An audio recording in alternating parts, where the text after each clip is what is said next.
Hello everybody, good morning. This is your Bigyan Guru. And I see 5 around the time is around 5:30.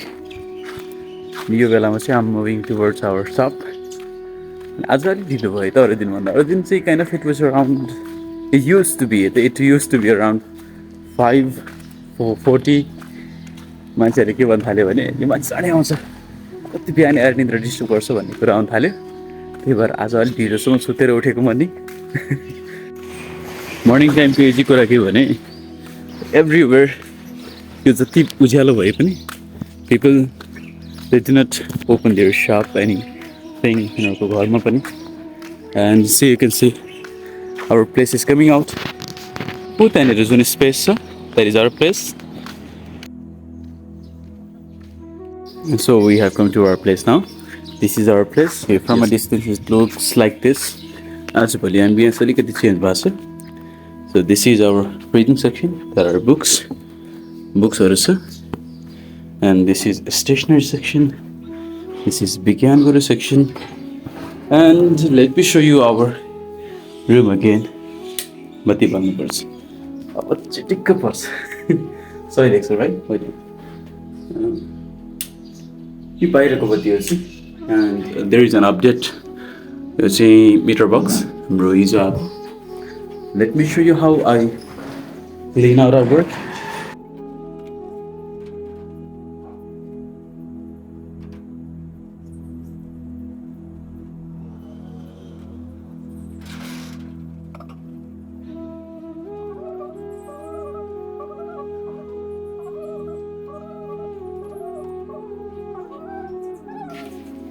The opening rule of any shop or any place is to clean that place first.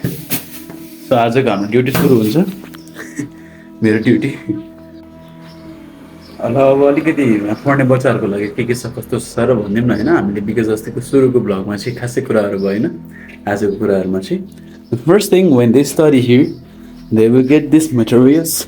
जसले गर्दा उनीहरूलाई कुनै सानो सानो कामहरू पर्यो, emergency वर्कहरू पर्यो भने चाहिँ there will not be any trouble. सकेसम्म मटेरियल्स हामीले प्रोभाइड गर्न खोजेछौँ.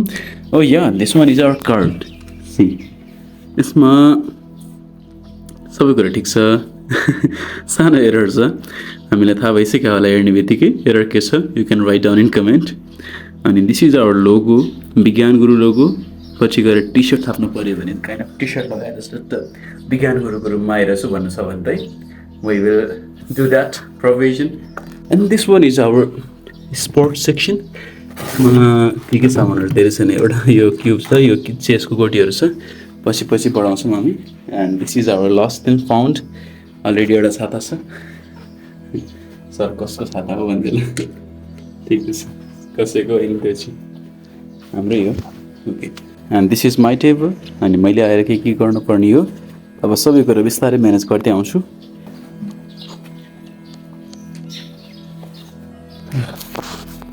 अलि बिहान छ नि त, फ्रेसनेस धेरै हुन्छ कि अहिले त रमाइलो लाग्छ, मजा आउँछ, धेरै मजा आउँछ.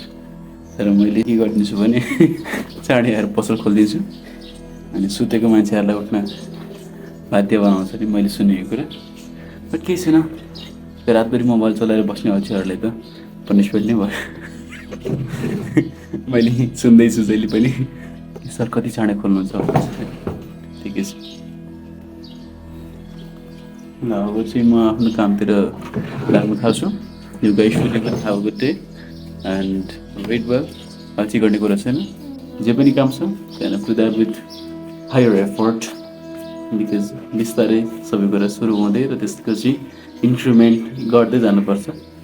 त्यसैबाट केही न केही सायद रिजल्ट निस्किहाल्छ. Because consistency is the greater king to teach you and build you up.